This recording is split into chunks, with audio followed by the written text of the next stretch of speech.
Hey guys, this is Anubhav Kumar and welcome to curiosity classes. तो यार आज हम लोग एक नए सीरीज को स्टार्ट कर रहे होंगे जहां पे हम कंप्लीट बीएससी फिजिक्स ऑनर्स के सेमेस्टर 2 के कोर 3 एंड कोर 4 को कंप्लीट कर रहे होंगे, हर एक टॉपिक को इंडिविजुअली एक वीडियो के अंदर, और आपके पूरे सिलेबस को कवर अप करेंगे फ्रॉम कोर 3 टू कोर 4। तो यार समझते हैं क्या क्या चीज़ें हम लोग इस कोर्स के अंदर पढ़ेंगे, देखते हैं स्टूडेंट्स।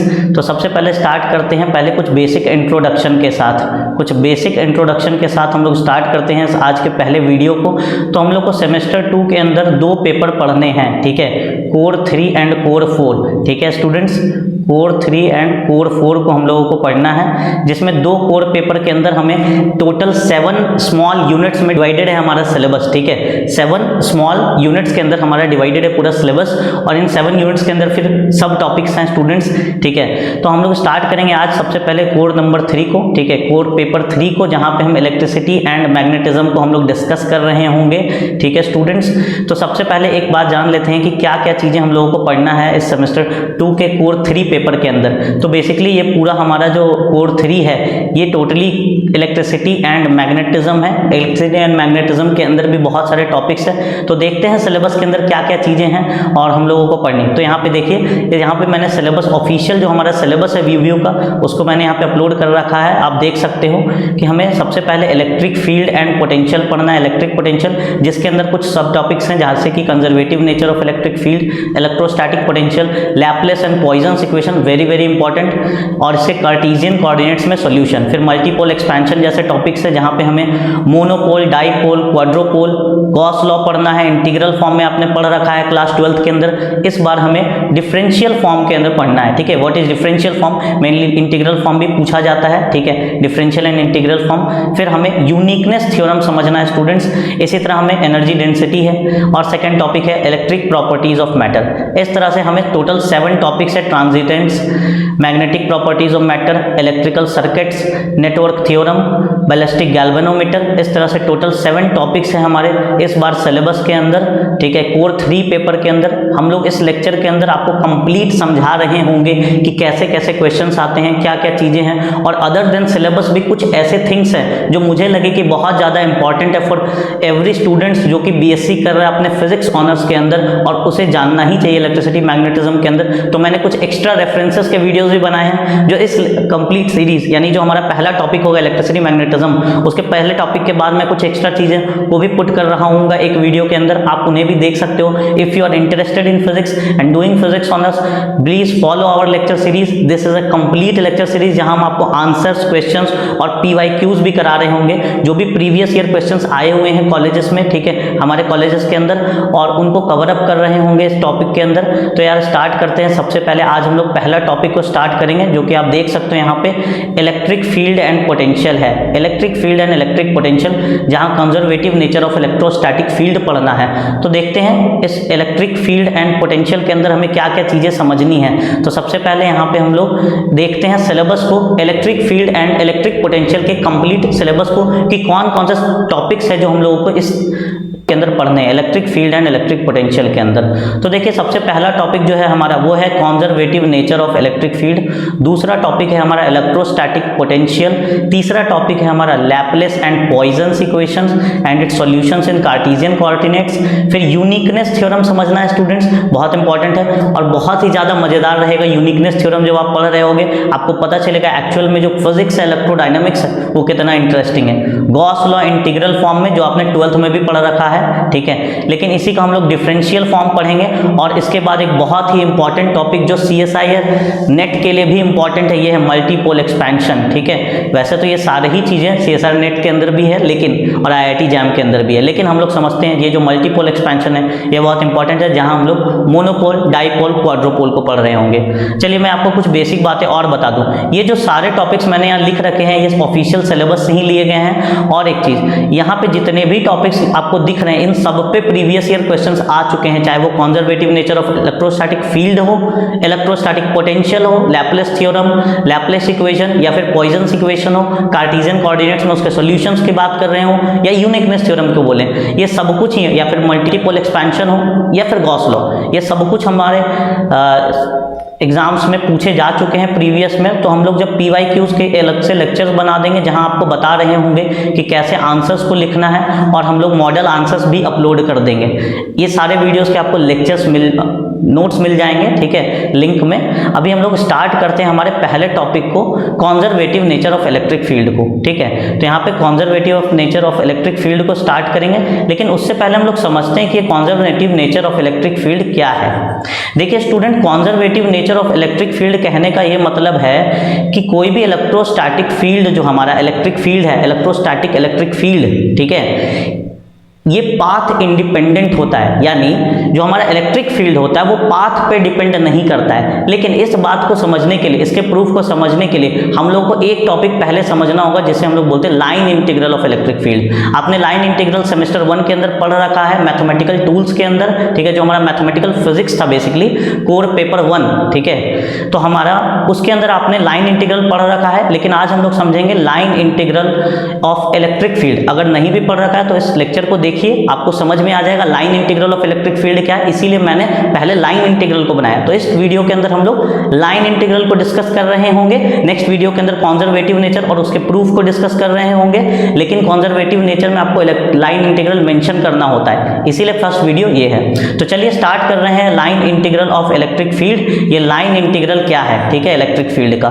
तो देखिए students, line integral of electric field के लिए हम लोग समझते हैं कि एक सोर्स चार्ज Q है, प्लस Q, जो कि प्लेस्ड है इस कार्टेशियन कोऑर्डिनेट में यहाँ पे, ठीक है। तो मान लेते हैं प्लस Q चार्ज यहाँ पे कोऑर्डिनेट 0 0 पे हम लोग का प्लेस्ड है। और अगर एक प्लस Q चार्ज यहाँ पे प्लेस्ड है तो आपको पता है कि चार्ज हमेशा क्या बनाता है अपने अगल बगल, इलेक्ट्रिक फील्ड बनाता है। अपने एक रीजन में इलेक्ट्रिक फील्ड बनाएगा। तो इस रीजन में अगर ये इलेक्ट्रिक फील्ड बनाएगा, लेट सपोज, तो किस तरह का electric field, plus Q charge बनाएगा। तो हम लोग को पता है रेडियली आउटवर्ड्स, तो कुछ इस तरह के फील्ड लाइंस निकल रहे होंगे इससे, इस तरह से हर तरफ पे रेडियली आउटवर्ड। तो हम लोग ऐसा मानते हैं कि यहाँ पे इतने दूर तक जा रहा है इलेक्ट्रिक फील्ड, ठीक है। तो यहाँ पे कोई एक पॉइंट P है और इस पॉइंट P पे Q0 चार्ज रखा हुआ है। तो मैं इसे हटा देता हूँ अभी के लिए पहले, तो ध्यान से देखिएगा।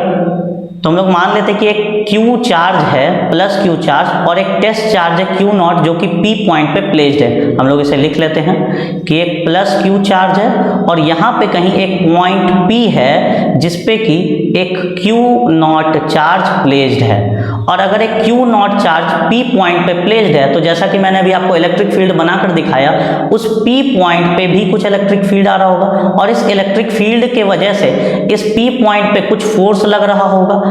और फोर्स कैसा लग रहा होगा, इस डायरेक्शन में, क्योंकि हमारा ये Q0 चार्ज भी पॉजिटिव है और ये प्लस चार्ज भी पॉजिटिव नेचर का है। तो यहाँ पे इस डायरेक्शन में फोर्स लगा रहा होगा, कुछ F फोर्स लग रहा होगा, किसके वजह से, इलेक्ट्रिक फील्ड के वजह से।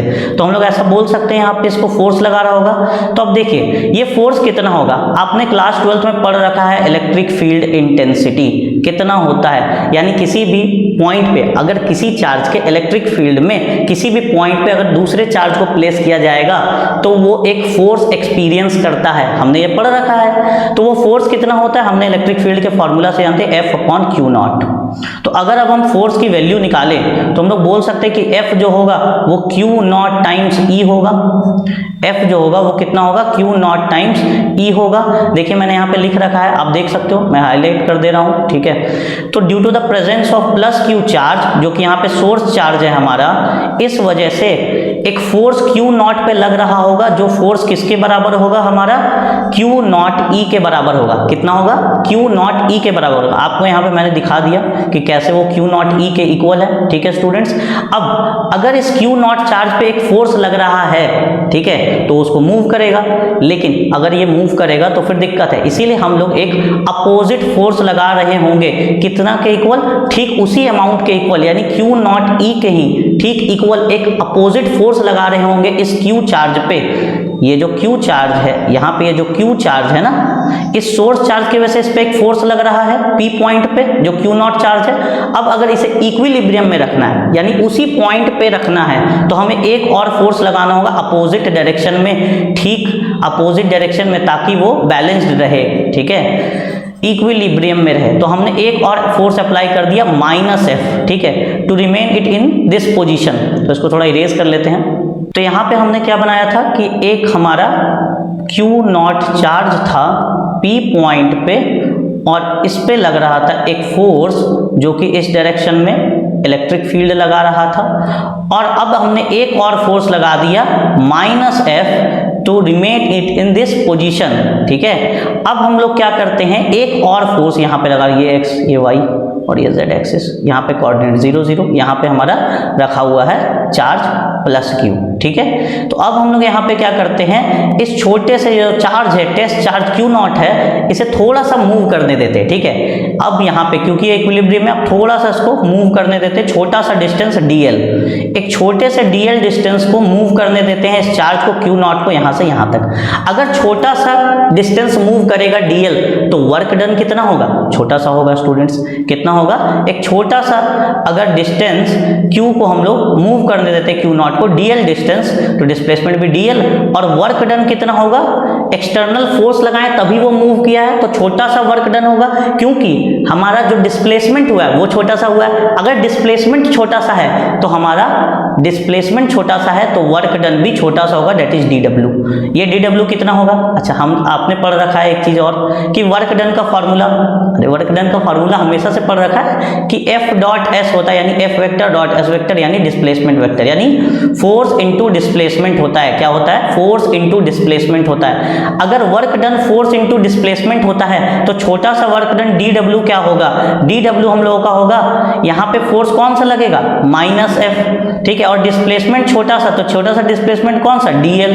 ठीक है, यहाँ पे वेक्टर का साइन लगा दीजिए। ठीक है, तो F -F डॉट dl, यहाँ पे मैंने लिखा है, हाईलाइट कर दे रहा हूँ स्टूडेंट्स, देख लीजिए आप, ये छोटा सा डिस्प्लेसमेंट, छोटा सा वर्क डन कितना हो गया, -F vector dot dl vector. ठीक है, यानी a डॉट b, अच्छा आपको एक चीज और याद होगा, a डॉट b क्या होता है, a vector dot b vector हमारा होता है ab cos थीटा, याद है, dot product and cos product, ये याद रखिएगा, आगे चल के मैंने यूज करूंगा ऐसे। ठीक है, तो आप यहाँ पे देख सकते हो, अब मैं इसे रेज कर दे रहा हूँ यहाँ पे। ठीक है, क्योंकि हम लोग समझ चुके हैं, यहाँ पे आप नोट्स देख सकते हो और इन नोट्स को डाउनलोड भी कर सकते हो आप, नीचे लिंक दिया हुआ है हमारे वेबसाइट का, आप उसे डाउनलोड कर सकते हो इन नोट्स को। ठीक है, तो यहाँ पे हम लोग समझते हैं कि जब छोटे से चार्ज, यहाँ पे जो छोटा सा फोर्स लगाएं, ठीक है, एक फोर्स लगाएं और इससे छोटा सा डिस्टेंस मूव किया वो q नॉट चार्ज dl, लेकिन यहाँ पे पाथ, अब मैं यहाँ पे बना दे रहा हूँ कंप्लीट पाथ A से B तक। ठीक है, A से B तक ये हमारा कंप्लीट पाथ है जिसमें चार्ज को मूव करना है। ठीक है, चार्ज यहाँ पे छोटा सा डिस्टेंस dl मूव किया तो वर्क डन कितना हुआ, छोटा सा, कितना वर्क डन हुआ हमारा, देखिए F डॉट dl हुआ। ठीक है, -F डॉट dl, लेकिन हम लोग फोर्स का वैल्यू यहाँ पे फाइंड किए थे इक्वेशन 1 में, that is q not e, और -F का वैल्यू क्या हो जाएगा, अगर F का वैल्यू q नॉट e है तो -F का वैल्यू हो जाएगा -q नॉट e। और इसी तरह से अगर हम लोग छोटे से वर्क डन के लिए लिखें F -F dot dl vector, तो इस -F के जगह पे हम लोग लिख सकते हैं इस वैल्यू को कि -q नॉट टाइम्स e, और यहाँ पे लिख सकते हैं इंटू एक सेकेंड dl, एक मिनट इसको इरेज कर दूँ, हाँ, e dot dl, E dot dl, यहाँ पे डॉट लगा दीजिए, E डॉट dl, ये हो गया हमारा छोटे से वर्क डन dw का। अगर आपको नहीं दिख रहा है स्टूडेंट्स तो मैंने बगल में लिख रखा है, उसे आप देखिए यहाँ पे। ठीक है, वही सेम चीज़ है, यहाँ पे देखिए dw जो है हमारा -q not e dot dl vector होगा। ठीक है, अब हम लोग आगे देखते हैं क्या करेंगे। ठीक है, तो ये हमारा छोटे से वर्क डन का वैल्यू आ गया, क्या आ गया, ये हमारा जो छोटा सा वर्क डन हुआ ना मूव करने में चार्ज को, इस q नॉट को यहाँ से यहाँ तक पॉइंट तक, तो ये छोटा सा डिस्टेंस dl मूव किया, और छोटे से डिस्टेंस dl मूव करने पे वर्क डन भी कितना हुआ, छोटा सा वर्क डन हुआ dw, और इस dw का value -q not e vector dot dl vector होगा। अच्छा, अब आगे समझते हैं हम लोग। ठीक है, अब अगर हम लोग छोटा सा वर्क डन हो गया, लेकिन पाथ तो हमारा पूरा है, यहाँ A पॉइंट से लेके B पॉइंट तक कंप्लीट पाथ है मान ले, तो इस Q नॉट चार्ज को यहाँ से अगर यहाँ तक हम लोग पूरा देखें, कितना वर्क डन होगा A पॉइंट से B पॉइंट तक मूव करने में। ठीक है, A पॉइंट से B पॉइंट तक मूव करने में कितना वर्क डन होगा, तो हम लोग इसके लिए निकालेंगे टोटल वर्क डन। तो हम लोग निकालेंगे total work done to move this charge from Q naught A point to B point तक में। यहाँ देखिए, तो we will find the total work done total work done in displacing the charge from Q naught from A to B, A से B तक। यहाँ पे मैं आपको दिखा दे रहा हूँ, ए पॉइंट से बी पॉइंट तक हम लोग जाने में, यहाँ पे ए पॉइंट है और ये बी पॉइंट है, ठीक है स्टूडेंट्स, आप देख सकते हो मैंने हाईलाइट कर दिया, ठीक है। और ये ए पॉइंट से बी पॉइंट तक जाने में टोटल वर्क डन निकालना होगा। हमने छोटा सा वर्क डन ऑलरेडी निकाल रखा है, तो अगर हम लोग डी डब्ल्यू का इंटीग्रेशन कर दें तो हम लोग को क्या मिल जाएगा, टोटल वर्क डन मिल जाएगा। और अगर टोटल वर्क डन मिल गया तो फिर हमारा काम हो गया। तो ये देखिए यहाँ पे इंटीग्रेशन में हम लोग अगर पुट करते हैं, मैं यहाँ लिख दे रहा हूँ, ये हमारा छोटा सा वर्क डन का वैल्यू था यहाँ पे डी डब्ल्यू का, आप देख सकते हो वापस से, ठीक है। डी डब्ल्यू का वैल्यू था minus Q not E dot D L, क्या था, minus Q not E vector dot D L vector, ये था हमारे छोटे से चार्ज का वैल्यू, छोटे से वर्क डन का वैल्यू, सॉरी छोटे से वर्क डन का वैल्यू। तो क्या हम लोग टोटल वर्क डन निकाल सकते हैं? हमने पढ़ रखा है क्लास 12 के अंदर, आपने मैथ्स 11th 12th में, फिर 12th के बाद ग्रेजुएशन के अंदर भी हमने सेमेस्टर 1 के अंदर कि इंटीग्रेशन अगर कर दे डी डब्ल्यू का तो हो जाएगा डब्ल्यू। क्यों ऐसा होता है? अगर कुछ किसी को नहीं पता है तो मैं यहाँ पे लिख दूं कि integration of D x is x, therefore integration of D W is also W. ये फॉर्मूला है, आपने इंटीग्रेशन पढ़ रखा है, ठीक है। मैं एक छोटा सा बात आपको डिस्कस करना चाहूँगा स्टूडेंट्स आपसे, जब आप इस इलेक्ट्रोडायनेमिक्स, इलेक्ट्रिसिटी एंड मैग्नेटिज्म को पढ़ रहे हो अपने सेमेस्टर 2 के लिए, तो मैं छोटी सी बात पे हाईलाइट देना चाहूँगा यहाँ पे, और आप जरूर सुनिए, बहुत ज़्यादा ही इंपॉर्टेंट है। देखिए इलेक्ट्रिसिटी, मैग्नेटिज्म या बेसिकली इलेक्ट्रोडायनेमिक्स बोलिए, ठीक है, इलेक्ट्रोमैग्नेटिज्म या फिर इलेक्ट्रोडायनेमिक्स या फिर मैग्नेटोस्टैटिक्स या मैग्नेटिज्म, ठीक है, कंप्लीटली इलेक्ट्रोमैग्नेटिज्म। इस पूरे इलेक्ट्रोमैग्नेटिज्म को अगर बहुत अच्छे से पढ़ना है, आप चाहते हो कि इसमें आपका फुल कमांड हो, तो आपको एक चीज जरूर आना चाहिए, वो है मैथमेटिकल फिजिक्स। मैथमेटिकल फिजिक्स, मैं ऐसा क्यों कह रहा हूं कि आपको मैथमेटिकल फिजिक्स आना चाहिए? Basically physics is a subject जिसका लैंग्वेज है मैथमेटिक्स। फिजिक्स का लैंग्वेज क्या है? Mathematics. Language of physics is mathematics. तो आपको क्या चीजें आना चाहिए? आपको मैथमेटिकल फिजिक्स के अंदर गॉस डाइवर्जेंस थ्योरम, ठीक है, line integral, surface integral, volume integral, ठीक है, स्टोक्स थ्योरम, ये सब जो टॉपिक्स थे हमारे सेमेस्टर 1 के अंदर, इन सब टॉपिक्स को बहुत अच्छे से याद रखना है, क्योंकि ये सारी चीजें हमारा ग्रीन्स थ्योरम, ठीक है, स्टोक्स थ्योरम, ये सब चीजें हम लोगों को इलेक्ट्रोडायनेमिक्स के अंदर हमेशा ही आता है, वेक्टर्स पूरा, ठीक है। तो बेसिकली अगर वेक्टर डिफरेंशिएशन, वेक्टर इंटीग्रेशन, अगर ये चीजें नहीं आ रही है हमें, तो बहुत ज्यादा इस पूरे यूनिट के अंदर आपको प्रॉब्लम होगा। लेकिन आप अगर थोड़ा थोड़ा करके अगर रिवीजन कर लो, आप अगर नहीं पढ़े हो सेमेस्टर 1 के अंदर, तो आप बहुत अच्छे से इस चीज को सीख जाओगे। तो वापस आते हैं यहाँ पे, तो यहाँ पे डी डब्ल्यू का इंटीग्रेशन अगर कर दे तो ये हो जाएगा डब्ल्यू, यानी टोटल वर्क डन। तो यहाँ पे हमने वही किया है, आप देख सकते हो कि हमने इंटीग्रेशन ऑफ डी डब्ल्यू, और integration of D W is W यानी टोटल वर्क डन, और टोटल वर्क डन का वैल्यू क्या होगा? Minus Q not E vector dot D L vector, integration के अंदर, और कहां से कहां तक? ए से बी तक निकाल रहे हैं, इसलिए ए से बी तक। अच्छा, क्यू नॉट बाहर क्यों आ गया इंटीग्रेशन के? क्योंकि क्यू नॉट एक फिक्स्ड कांस्टेंट चार्ज है, ठीक है। क्यू नॉट का वैल्यू वेरिएबल तो है नहीं, जो भी चीज कांस्टेंट के अंदर होता है वो इंटीग्रेशन के हमेशा बाहर आ जाता है, तो माइनस साइन और क्यू नॉट बाहर आ गया, जबकि ई डॉट डी एल अंदर रह गया। तो हम लोग ऐसा कह सकते हैं कि जो वर्क डन हुआ डिस्प्लेस करने में एक यूनिट चार्ज को, क्योंकि ये चार्ज कैसा था, आप यहाँ पे देखो, ये चार्ज क्यू नॉट छोटा सा चार्ज था, क्या था हमारा?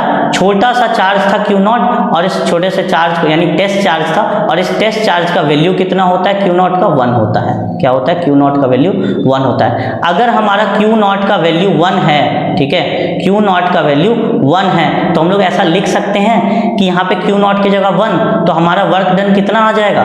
जो हमारा वर्क डन होगा ए टू बी, ये आ जाएगा minus line integral of A to B E dot D L vector, क्योंकि क्यू नॉट का वैल्यू 1 हो गया। तो this is our final answer, that is line integration of E dot D L. Line integral of electric field क्या है? Work done के equal है। क्या है? लाइन इंटीग्रल क्या है हमारा? Line integral of electric field along any certain path is defined as the work done by the field in moving a unit positive charge along that path. यहाँ पे path लिख दीजिए, ठीक से दिख नहीं रहा, यहाँ पाथ, ठीक है। तो आप समझ सकते हो कि लाइन इंटीग्रल ई डॉट डी एल वेक्टर, ठीक है, यहाँ पे इस तरह से नहीं, एक मिनट, जो हमारा वर्क डन है WAB ये किसके बराबर होगा, minus line integral of A to B E dot dl vector. ठीक है स्टूडेंट्स, तो ये था line integral of electric field. और अगर आपको इसके नोट्स चाहिए स्टूडेंट्स तो आज के इस लेक्चर में हम लोग इतना ही दूर कवर करेंगे। लाइन इंटीग्रल हो गया है, ठीक है, line integral of electric field हम लोग समझ गए। इस लाइन इंटीग्रल का ये जो रिजल्ट है, यहाँ देखिए स्टूडेंट्स ध्यान से, ये जो हमारा रिजल्ट है, ठीक है, WAB minus integration of A to B E dot dl, इस रिजल्ट को हम लोग यूज कर रहे होंगे conservative nature of electric field के अंदर, जहां हम प्रूफ करेंगे कि जो हमारा इलेक्ट्रिक फील्ड है, ठीक है, वो कंजर्वेटिव नेचर का है, यानी पाथ इंडिपेंडेंट है। और उस टाइम पे इस रिजल्ट को यूज कर रहे होंगे। तो सबसे पहले इस वीडियो को अच्छे से देखिए, अपने नोट्स खुद बनाइए, नहीं बनाना इन स्लाइड्स को आप डाउनलोड कर सकते हैं, जहां पे आपको नीचे वीडियो के नीचे लिंक मिल जाएगा। ठीक है स्टूडेंट्स, आज के इस वीडियो के लिए इतना ही, मिलते हैं अपने नेक्स्ट वीडियो के अंदर जहां हम डिस्कस कर रहे होंगे कंजर्वेटिव नेचर के लिए। Thank you so much. अगर आपको वीडियो अच्छा लगा हो तो चैनल को सब्सक्राइब कर दें, क्योंकि हम पूरे कोर 3 कोर 4 को कंप्लीट कर रहे होंगे। दूसरे क्लासेस के भी आपको बहुत सारे वीडियोस मिल जाएंगे। इफ अगल बगल आपके कोई हो तो उनको भी शेयर कीजिए। Thank you so much, good night, bye.